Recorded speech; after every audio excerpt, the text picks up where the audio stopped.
کیا آپ جانتے ہیں کہ کروشی کیا ہے؟ یہ جدید دور میں کام سے موت تک کی خاموش تباہی ہے۔ چند پیسوں کے لیے موت کے ساتھ کیسے کھیلا جا سکتا ہے؟ نہیں یقین آتا تو خود ہی جان لیں۔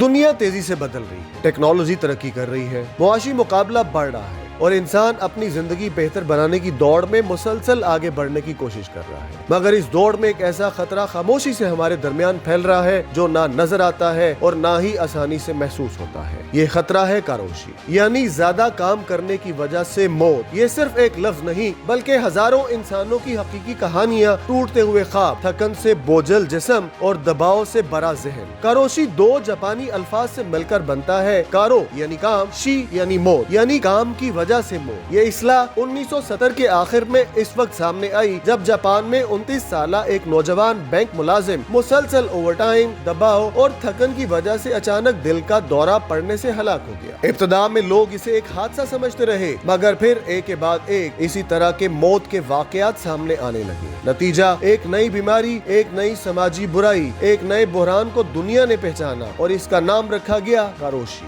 اسے سلو کلر یعنی آہستہ مارنے والی موت بھی کہا جاتا ہے، کیونکہ یہ چند دنوں میں نہیں مارتی بلکہ نیند کی کمی، ذہنی دباؤ، جسمانی تھکن، مسلسل اوور ٹائم اور غیر متوازن زندگی کے نتیجے میں انسان کو اندر سے کھوکھلا کرتی رہتی ہے، یہاں تک کہ ایک دن دل یا دماغ ہار مان لیتے ہیں۔ جاپان ترقی یافتہ ممالک میں سے ایک ہے، مگر اس ترقی کی قیمت بہت بڑی ہے۔ جاپانی کمپنی کلچر میں سخت محنت، کمپنی سے وفاداری، اوور ٹائم، گھر دیر سے جانا، چھٹیاں کم لینا اور صرف کام کرتے رہنے کو ایک فخر سمجھا جاتا ہے۔ 1970 اور 1980 کے معاشی عروج نے صورتحال کو مزید سنگین کیا۔ کمپنیاں چاہتی تھی کہ ملازم زیادہ سے زیادہ کام کریں، سال کے سال ملازمین چھٹیاں نہ لیتے، ہفتے کے 7 دن دفتر میں ہوتے اور جسمانی تھکاوٹ ان کے چہروں پر لکھی ہو۔ یہاں تک کہ جاپان میں ایک جملہ مشہور تھا، اگر تم نے اپنے خاندان سے زیادہ وقت کمپنی کو نہیں دیا تو تم اچھے ملازم نہیں ہو۔ اسی کلچر نے کروشی کو جنم دیا۔ کروشی کوئی ایک لمحے کا حادثہ نہیں، یہ ایک طویل عمل ہے جو انسانی جسم کو آہستہ آہستہ تباہ کرتا ہے۔ جاپان میں کچھ لوگ مہینے میں 80 سے 150 گھنٹے تک اضافی کام کرتے ہیں۔ یہ انسانی جسم کی برداشت سے کہیں زیادہ ہے۔ روز 4 سے 5 گھنٹے کی نیند جسمانی نظام کو تباہ کر دیتی ہے۔ دل، دماغ، پٹھے سب ڈھیلے پڑ جاتے ہیں۔ ڈیڈ لائنز، باس کا دباؤ، کارکردگی کے مطالبات، خاندان سے دوری، یہ سب ذہن کو تباہ کر دیتے ہیں۔ اس کے علاوہ مصروفیات اتنی زیادہ کہ لوگ صحیح وقت پر کھانا تک نہیں کھاتے۔ بازاری کھانا اور کیفین کا زیادہ استعمال دل پر براہ راست اثر ڈالتا ہے، جس کا نتیجہ دل کا دورہ، دماغ کی شریان پھٹنا، سٹروک ہونا، شدید تھکن سے موت اور خودکشی، یہ سب کروشی کا حصہ سمجھے جاتے ہیں۔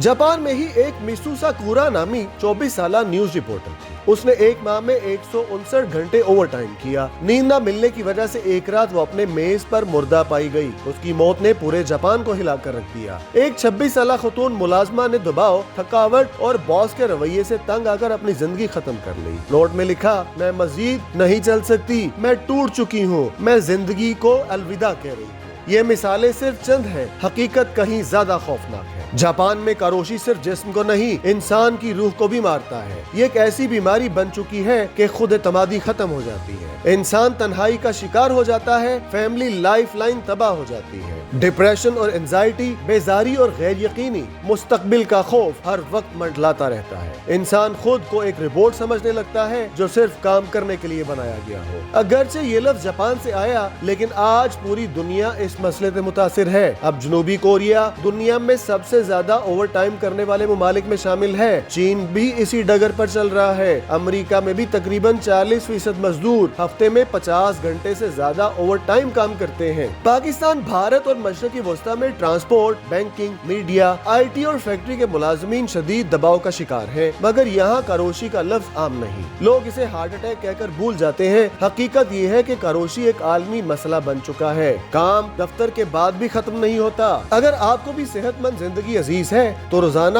8 سے 9 گھنٹے سے زیادہ کام نہ کریں۔ 1 گھنٹہ پیدل چلیں، چھٹیاں بھی لیں، روزانہ 7 سے 8 گھنٹے کی نیند لیں۔ کروشی ہمیں ایک سبق دیتی ہے، انسان مشین نہیں ہے۔ جسم کا ہر حصہ، ذہن کا ہر گوشہ، روح کا ہر پہلو آرام چاہتا ہے، سکون چاہتا ہے، محبت چاہتا ہے۔ اگر ہم اسی طرح مسلسل دوڑتے رہے تو ایک دن ہم خود کو کھو سکتے ہیں۔